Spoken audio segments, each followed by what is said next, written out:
Good evening, ladies and gentlemen. Welcome to the show this evening. It promises to be an exciting one. This is one topic that I have been looking forward to for a very long time because information security is an area that a lot of people have been talking about with the advent of computers, a digital transformation taking place, and computers taking over quite a lot of things. One of the biggest concerns that a lot of people have raised is in the area of information security. And I'm excited that we're doing this topic this evening. And joining us this evening is going to be someone that we've worked together in the past, and he's an information security expert. He's got all the certifications. He's got extensive experience working with CIOs, with technology leaders, with business leaders as well. Not only auditing them, but advising them on what they need to do to protect themselves from some of the security challenges that we have out there. Like I said, Andres has responsibility for implementing information management systems. He's when it comes to frameworks and implementing frameworks, all the usual, some of you may have heard of ISO 27001 and some other frameworks that maybe you haven't heard about.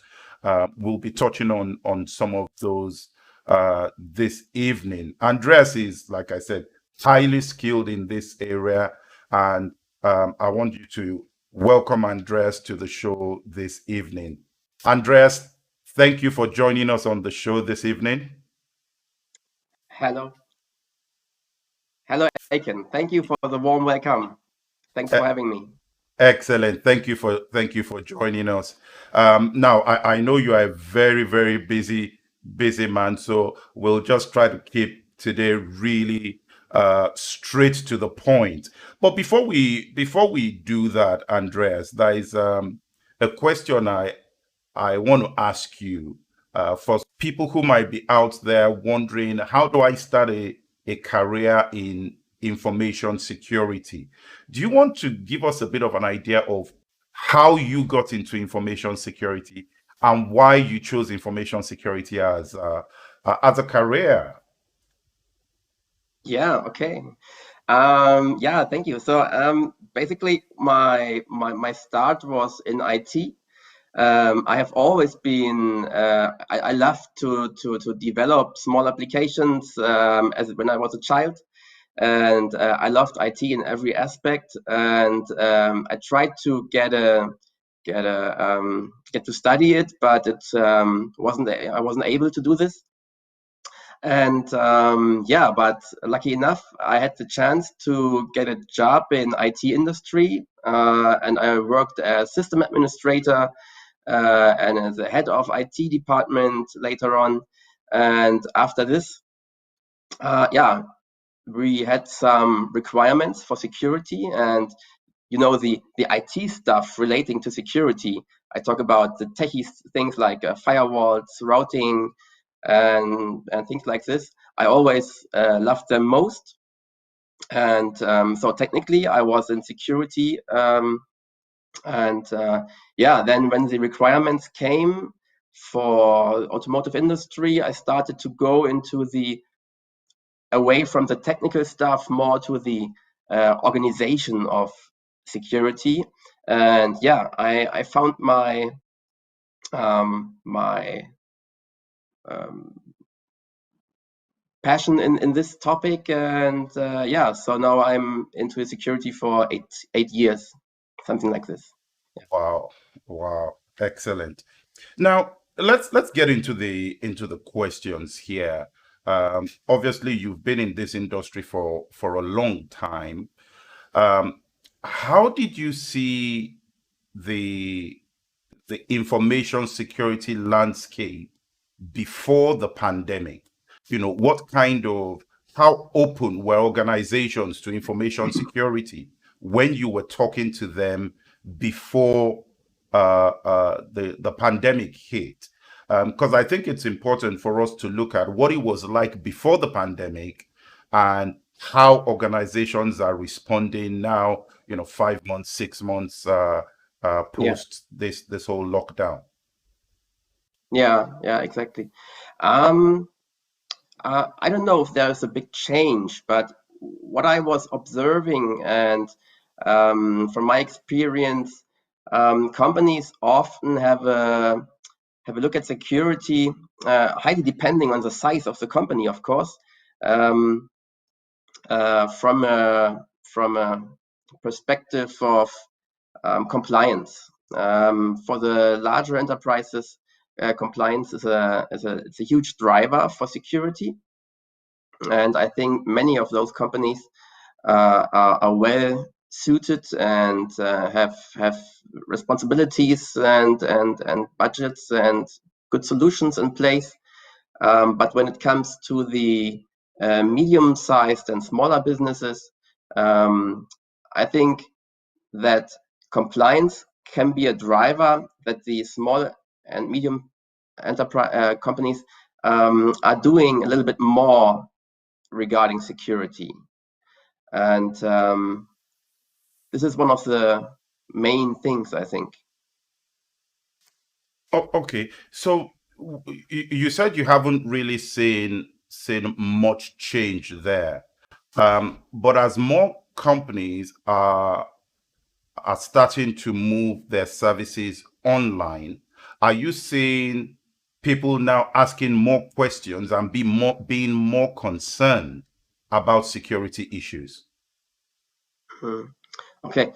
So if we keep say keep thinking about how organizations are thinking about security, because my point of view is often from the view of an auditor or a consultant for security, and the companies, they might, how can I say this? Yeah, compliance is a driver, and many companies are getting the requirements from a large customer, and therefore they are more or less forced to make security a larger topic. And I think this behavior did not change. Of course, in the operations and in the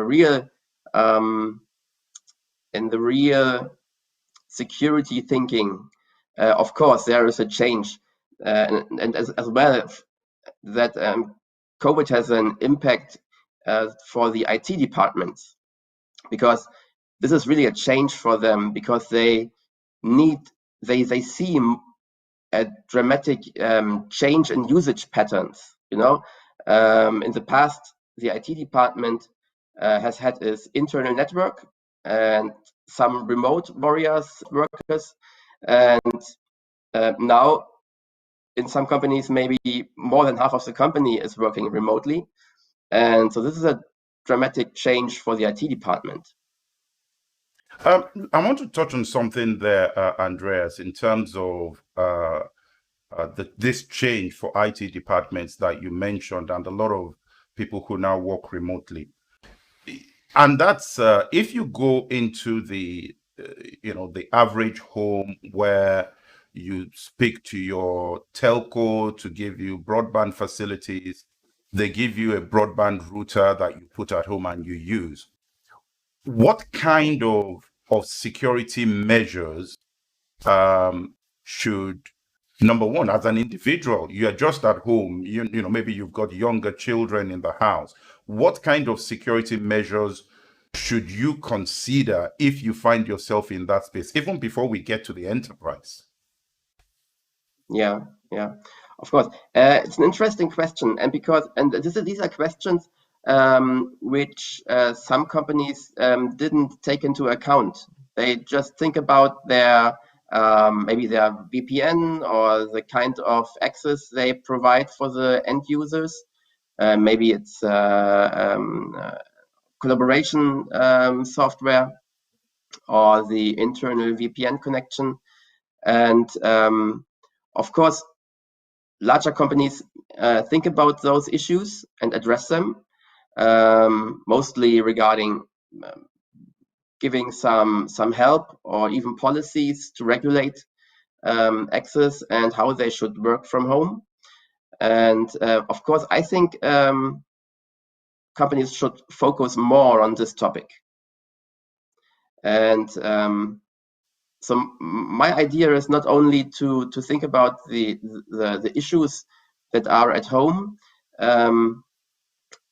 What I have seen is that companies are quickly implementing solutions for work from home, and they do it really quick, and maybe security was not the number one topic. The first topic was to just make it run. And yeah, security is maybe the number two topic. This would be a good thing, but some companies didn't think about this. Okay. Now, moving slightly away from the home front, and you talked about policies there, companies making sure that they've got policies in place. I think that's one area where some organizations might have a challenge, because while you may have a policy, uh, maybe this work from home scenario has thrown up other issues that policies may not necessarily have considered. Would you expect organizations to be reviewing their policies now and broadening the scope of those? Yeah, and one of the most important things that I talk about is for me, from a security perspective, it's okay to have the IT, like, they make it running, and maybe that security is not the first thing they think about, but when the big trouble goes away and when the daily routines are coming back, then I think it's more important to go back to your processes, look maybe at what did you have forgotten, what is necessary to think about, and yeah, what are the steps we have taken, and take a look at them, make a review, and think about how can did we make it in a secure way, or did we just have an ad hoc solution and maybe did not care about multi-factor authentication, or we didn't care about secure VPN. So for example, I've seen a company which has implemented a VPN solution, but for example, they have had just one user password for the VPN access. So there is, you can imagine something like name is VPN and the password is something similar for everyone to log into the company. And then, of course, they have had their Active Directory, and everyone has had to authenticate to access files. But for the basic VPN, they did not have the time or the knowledge maybe to set it up correctly. And they had that just that one credential, pair of credentials, and yeah, and maybe it's okay for the first week to have a situation like this, but you should be reviewing what you have done, and yeah, take a look at it. You talk about that basic password hygiene there, of making sure that people change these passwords and they don't give everyone the same password. How common is that problem across the different organizations that you have audited in the past? Yeah, so I must say, to be honest, it was an exception. So it's not usual. I don't think so. But I've seen it, and it's just a bad example. But what makes me think of is, it's not only me thinking, but two-factor or multi-factor authentication is it's quite a good idea. There are studies which have shown that with the implementation of multi-factor authentication, that the threats referring to passwords, that the threats are going down to nearly zero. So MFA, 2FA is a good idea, and some people who were used to work in the company only, they might be not aware, or they're not used to use multi-factor authentication. And yeah, you need to educate the people and tell them why it's necessary and why it's a good idea. Wow, excellent. Now, in terms of multi-factor authentication, and really what we're saying there is a scenario where maybe somebody uses their mobile phone as a secondary device to get a code before they log into their web-based tools or web-based environments. Are you finding that, in the past, we used to have these secure dongles that people would have to plug those dongles behind their computers. But then there's been a transition away from those secure dongles to mobile phones, right? The first question for me there is, are mobile phones equally as secure, or are mobile phones just that's your entry level? If you really want to do it well, you need the dongles. What's your view on that? Okay. So sometimes I don't want to to judge what is a better solution, because the options a company has are sometimes, or mostly, having nothing or having some kind of solution, like maybe mobile phone or a dongle or something like this. And having multi-factor authentication is way better than not having. And which one you should take, or which one is in place, is in the first step. It's not that important. Most important is that you have made your thoughts, and you have implemented something like this. Yeah, with mobile phones, there comes the question of how does a employee get his code if he does not have a company-owned device. And if you put in private phones, then you might have other problems as well. So it's always yeah, maybe you open new questions and new challenges, and yeah, but it's also possible to make a risk-based approach, so that you might know, okay, accessing sensitive data might be the important thing, and then you might just use two-factor authentication for accessing sensitive data, for example, and not in general. Okay. Okay, so you that means the organization has some sort of information classification process in place to make sure that they Yes. even know what is the sensitive data to start off with. Yeah, of course.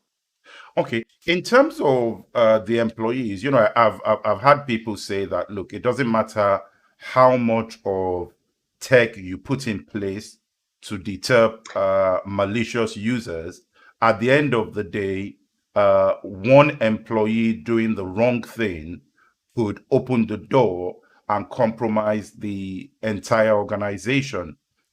Um, from your experience over the years, are you finding that the level of security knowledge in employees is rising, or are you finding it still a challenge to get employees to take on board these security issues?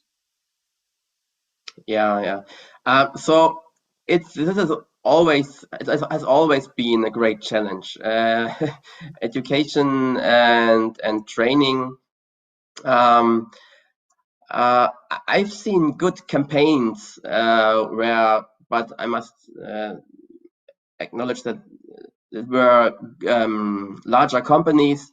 They have had well thought campaigns where they used different channels online and offline, and they involved all users and made some videos with the CEO was talking to the people, telling them how important security is, and the different channels, online, offline. So it was some kind of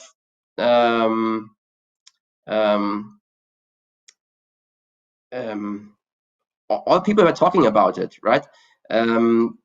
You couldn't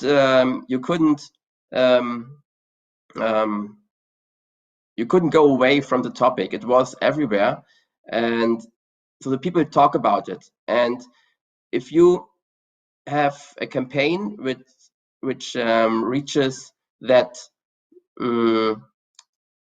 that amount of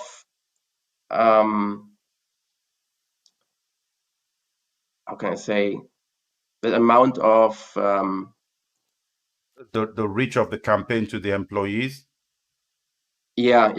then this is quite a good thing. There are several reports of larger companies who have large awareness campaigns, and I think even smaller companies can take a look at them and can pick the best things from them, because I know smaller companies, it's always a matter of budget and how many time and budget you can invest. But with some creativity and with some good ideas that you can pick everywhere, you're on the good side. Okay, one question, you talk about budget there and the smaller companies, and as you were talking, there was a thought that came to my mind, that if we put ourselves in the position of a malicious actor, are you more likely to ignore the smaller companies because you feel those guys don't have anything to, they won't be able to pay the ransom that's going to be worth your time, and therefore you target the bigger organizations where you're more likely to have a bigger impact? Does that then mean that some of the smaller companies are less open to these attacks? Very good questions, and I don't think so. What I have and what we can observe for example, in the automotive industry, the global players, the OEMs, they have their security machinery in place, and of course they are a target for the attackers. But what the larger OEMs in the automotive industry also know is that they have several suppliers, and they are highly involved in the processes of creating new cars, of creating parts of cars, and even in visuals, maybe just images or things like this. And therefore, the whole industry connected to those, even smaller companies connected to the automotive industry, they might work with sensitive data. And what we can see is that the industry is focusing on their suppliers.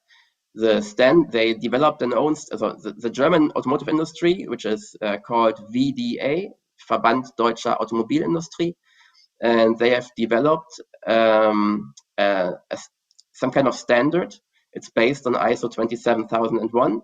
But they have not only developed that standard, but also a whole process of how suppliers have to go through that process. And it's called TSAX. And so even the smaller suppliers are forced to make their thoughts about security, and they have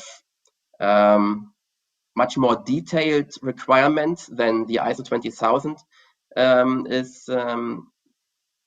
is telling, and therefore there's the whole automotive industry is nearly forced to think about IT security now. That's an interesting one there because I think it was in April we saw the story of Uber and Google, I think it was, where Uber had employed an employee who moved away with a lot of code and things like that, and multi-million-dollar case out there that they were dealing with at the time. So I guess drawing the line between what is automotive and what is tech is quite an interesting line now, particularly with driverless cars and cars that you can remotely start and all those kind of things. How are I know you've talked about the TSAC, and let's go into that a little bit more. How are automobile and automotive clients addressing security in those kind of areas? So as I told you, they address security more than ever, and of course because they are forced to do this. TSAC's program is part of the contract. So if you are a supplier for the automotive industry and you work for one of the larger ones, you are more or less forced to take action on this. And this means implementing an ISMS like ISO 27000. And what the automotive industry is doing is they are putting together the requirements and not only the ISO standard, but also they are telling a little bit more detailed what they would like to have. And one example is from the aspect of scoping. If you're in ISO 27000, you are as a company, you can scope your ISMS to whatever you want. If you have a core process, you can only focus on that process, and this one is covered by your ISMS. What TSAX does not allow is this kind of scoping. So you cannot out-scope sensitive areas. You always have to put the whole physical location in the scope, and therefore it makes the automotive OEM more easier to take a look at the results. Because if you only look at an ISO 27000 certificate, for example, you are not into security, you have to read the scope text very well and have to understand if we are that you want the scope or not. With TSAX, you can simply see does the company have a label or does it not have a label? And you can more easier decide if the company is secure or not. No. And Andreas, let me ask you a question there. So the automotive industry has gone one step beyond just the standard, more general type of classifications like ISO 27001, and there are a few more depending on whether you're a service provider or others. Do you see that being a trend that other industries are going to adopt, where they feel we need something that's specific to our industry and the way we work in our industry? Do you see that as a trend for the future? yes, definitely, very much. What I have seen, I don't know how old it is, but even even Hollywood, the motion picture industry has its own standard for its suppliers of how they should secure their IT systems. We have seen the aspect. So this is these are the industries, But for example, in Germany, there is also some laws which are forcing larger companies, critical infrastructure, to take care of their security measures. So, and they have taken into account one of the several larger industries like healthcare, energy, and so on. And of course, I think this won't stop. It will dramatically increase, and even other industries who have seen the possibilities of TISAX, for example, would like to participate maybe. So what I've heard is that the aerospace industry might be one of the next industries which might use something like TISAX. So I think this is the future. It will not be getting less, it will be getting more. And the question is just when. Okay, I've got a question here that talks to the fact that with the investment in cloud services, we expect that most companies will be more secure in the cloud than anything they can invest in themselves. However, how do we blend security offerings across offline and online? How would you respond to that question? Do you recognize what the questioner is saying here, where organizations are probably more secure in the cloud than anything they can ever invest in themselves in their own infrastructure or facilities? Do you share that Yeah. view?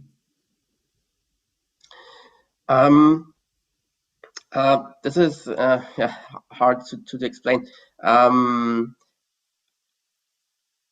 I think that the most largest companies that we know, we all know them: Google, Apple, Amazon, and stuff, Microsoft. I think, of course, they have got a very high level of security, but they are not everything. And many people are using cloud services,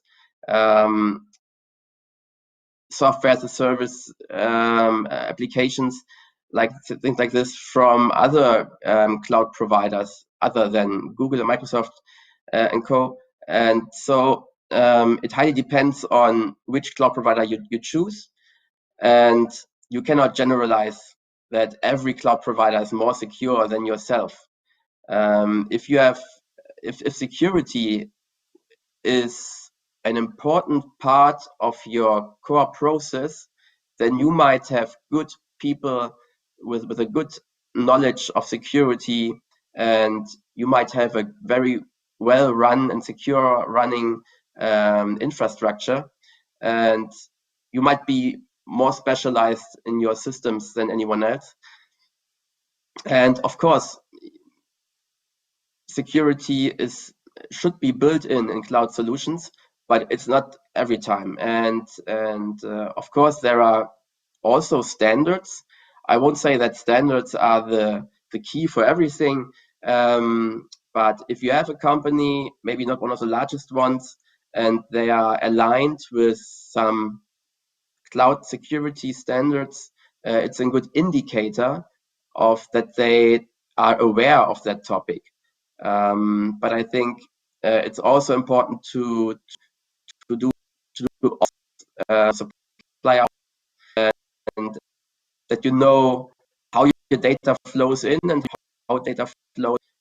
And I'm a big fan of reading the contracts and the SLAs, because sometimes people blindly believe in that there is a secure provider for something, but if you read the contracts and the SLAs, you sometimes notice that, oh no, my data isn't secure for forever.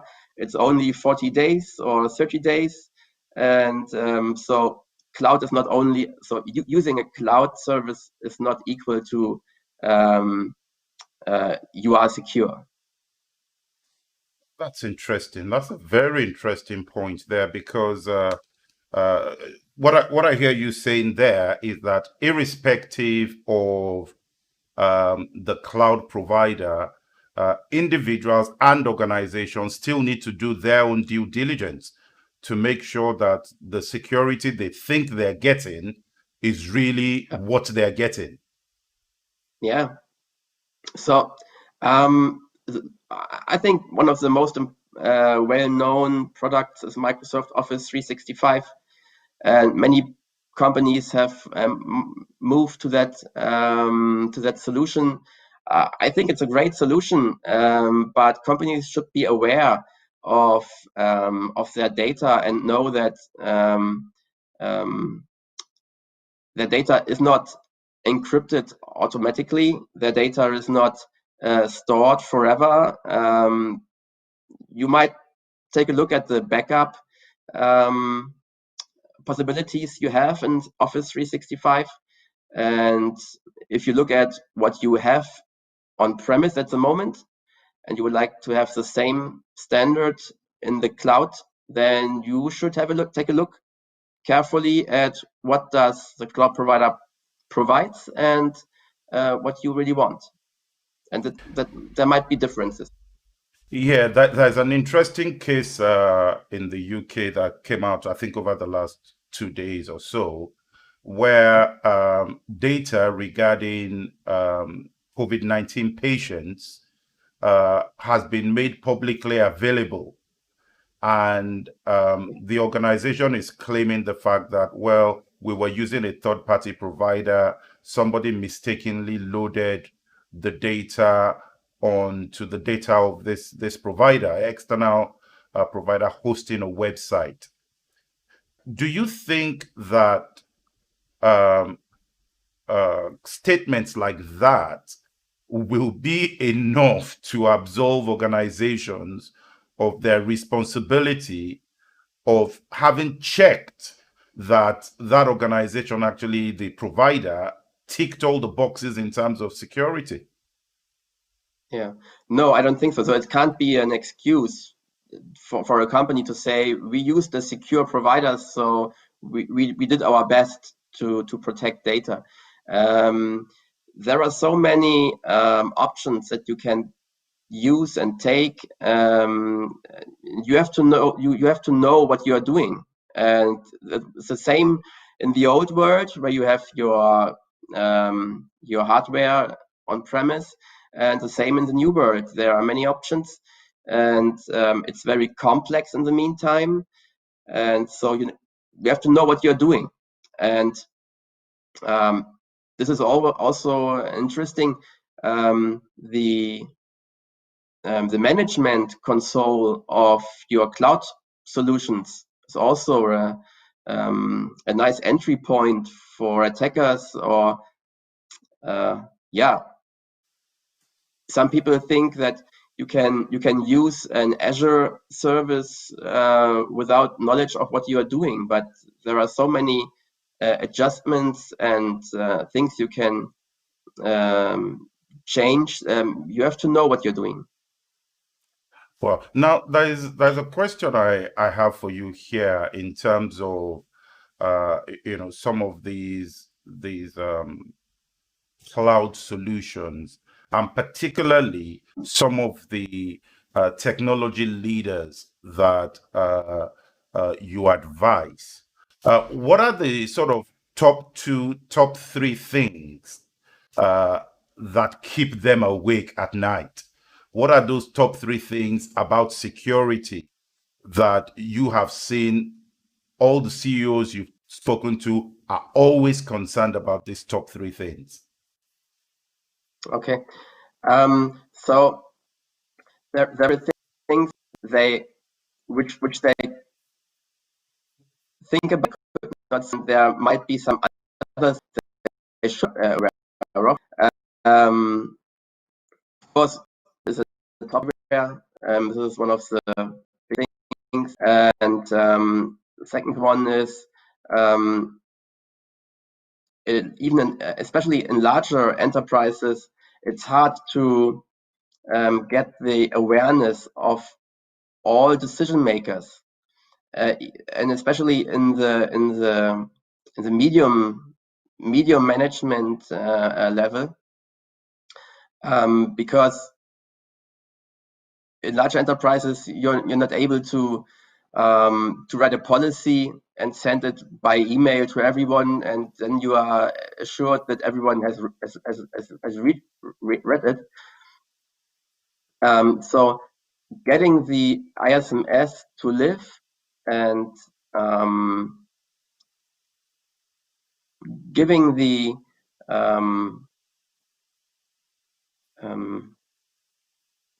that all processes know that there is there are security gateways, or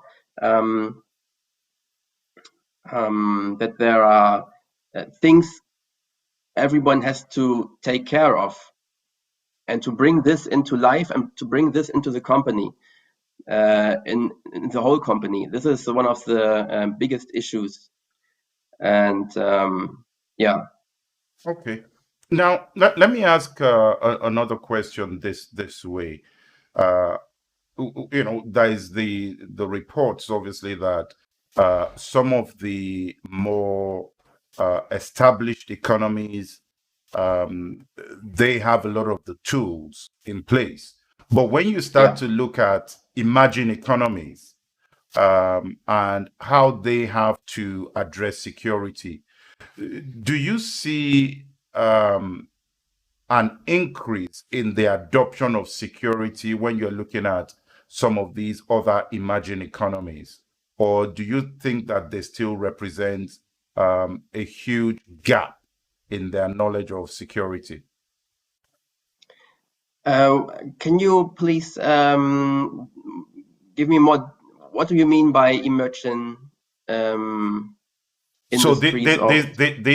These are say maybe companies in Africa, for example, sub-Saharan Africa, for example. Yeah, or some other countries, even in Asia, where these countries are not as established as the UK, Germany, US, China, in terms of security practices. Yeah.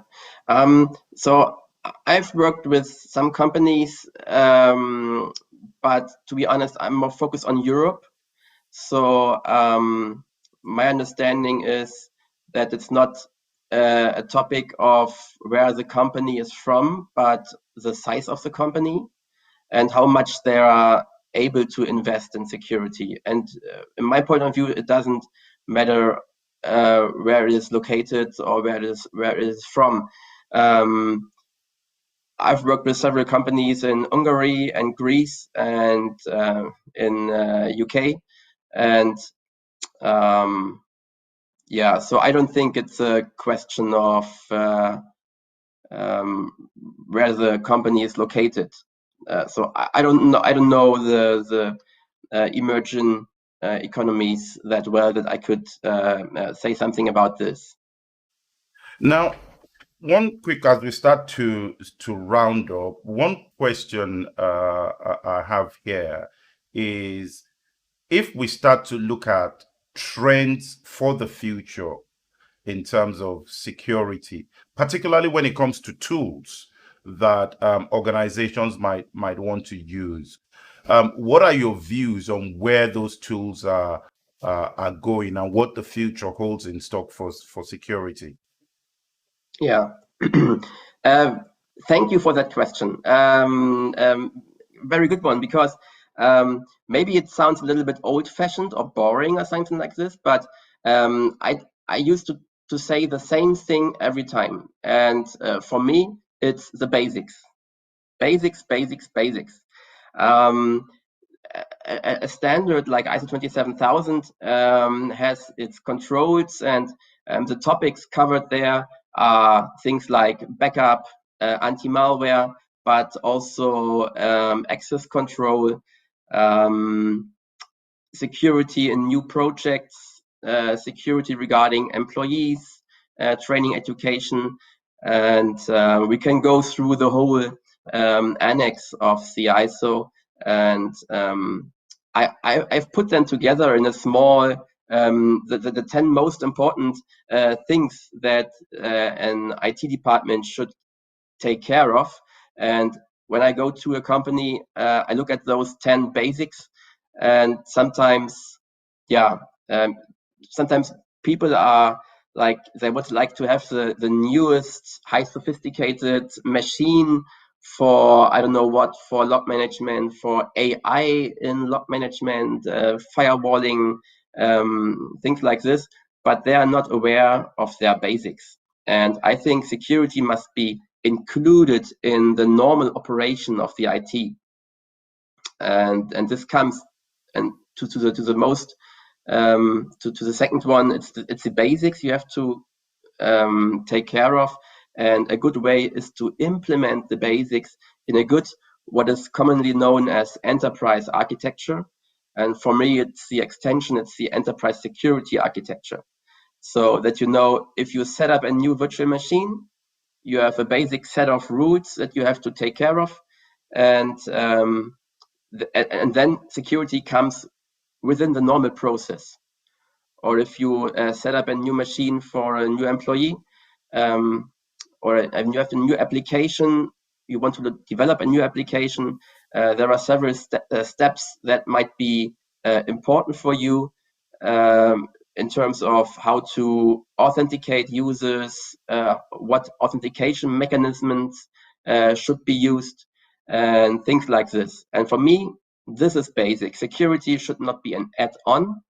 Security should be integrated in the business processes as well as the IT processes. And for me, this is the key. That's the key for having a secure environment. A secure environment. All right. Now, going back to the point around tools, because there are loads of tools that are coming on the market now. And a lot of them say, you know, they're AI-driven, AI-based tools. Are we seeing these tools being significantly more effective? Because one question I have personally is, you know, we have more advanced tools that are being released, yet the number of breaches is not necessarily going down. You know, we're still hearing about very big breaches. What do you have to say to that? Yeah. Of course, I've seen very cool tools which might be helpful if you implement them with care, and if you use them and if you train the users to use it. And of course, there are dramatically very interesting tools. For example, especially in log management, the large amount of log files is not, you're not able to take a look at log files individually.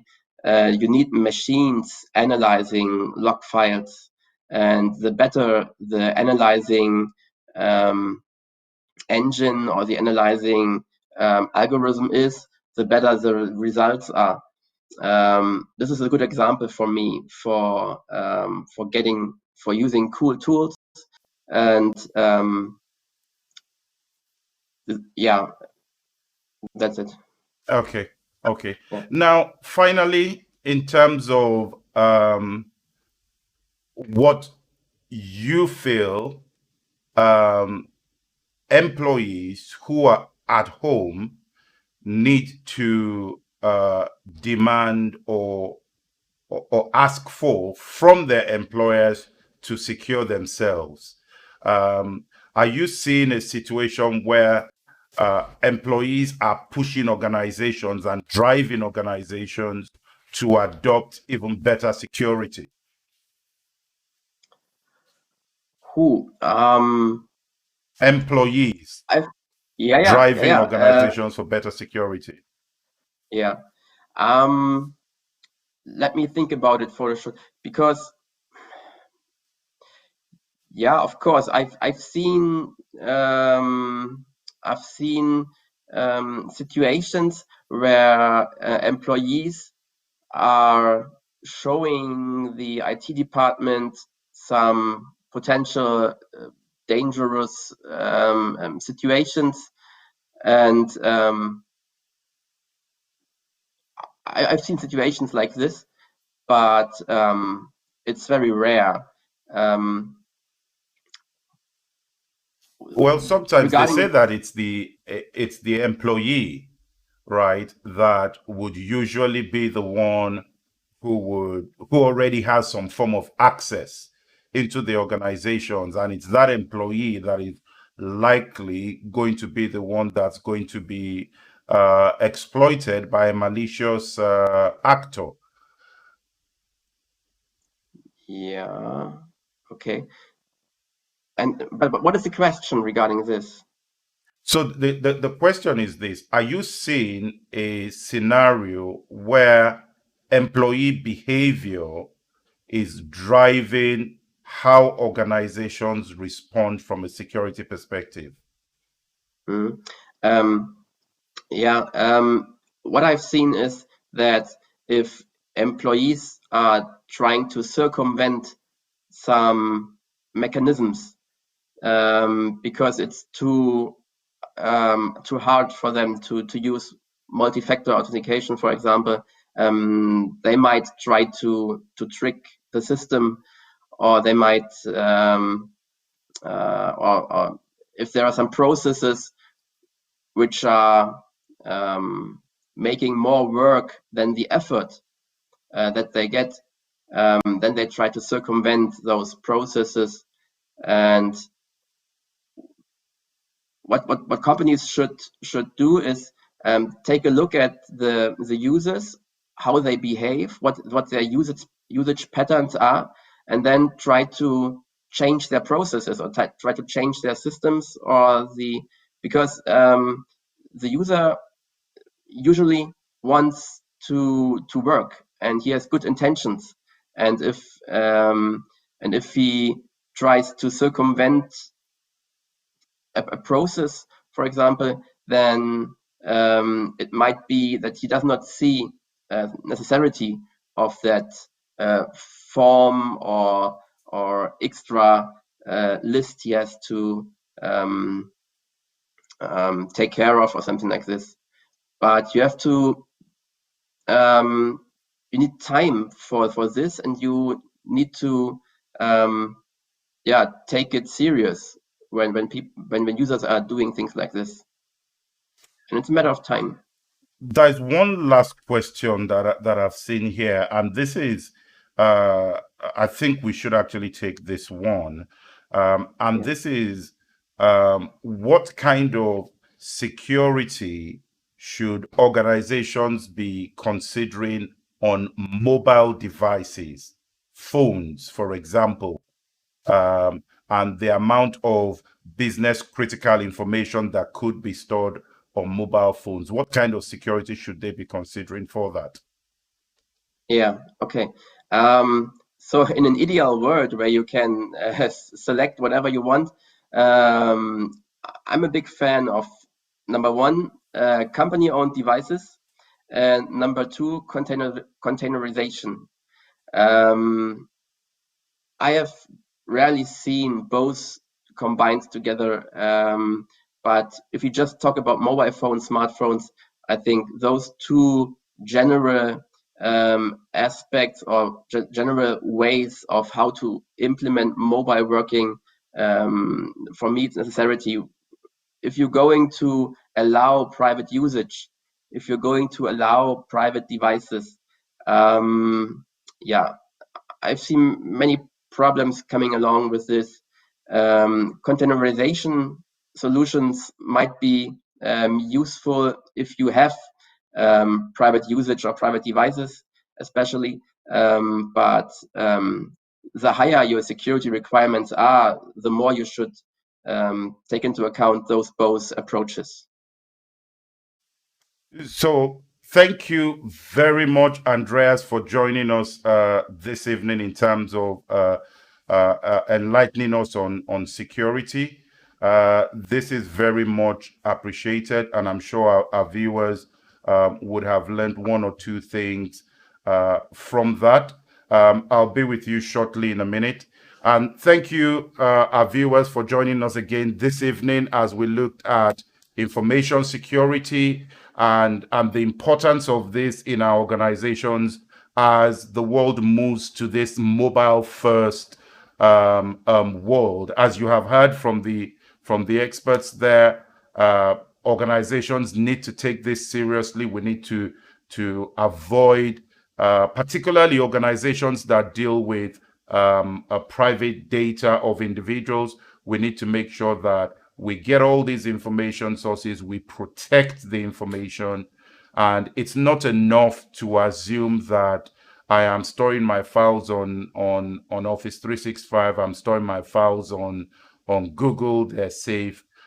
We need to take the relevant measures to ensure that we are protected. So once again, thank you for joining us tonight across all the different channels. We'll be back on Thursday for another enlightening edition of Through My Eyes with Professor Bolaji Akinyemi. And that's the program where we look at different international events across the world, and we get the prof to share insights on these situations. So join us Thursday 7 p.m. for that program, and we'll be here again next week for another insightful edition of Through My Eyes, where we look at industry verticals and we deal with industry verticals. Thank you for joining us tonight. We'll see you again.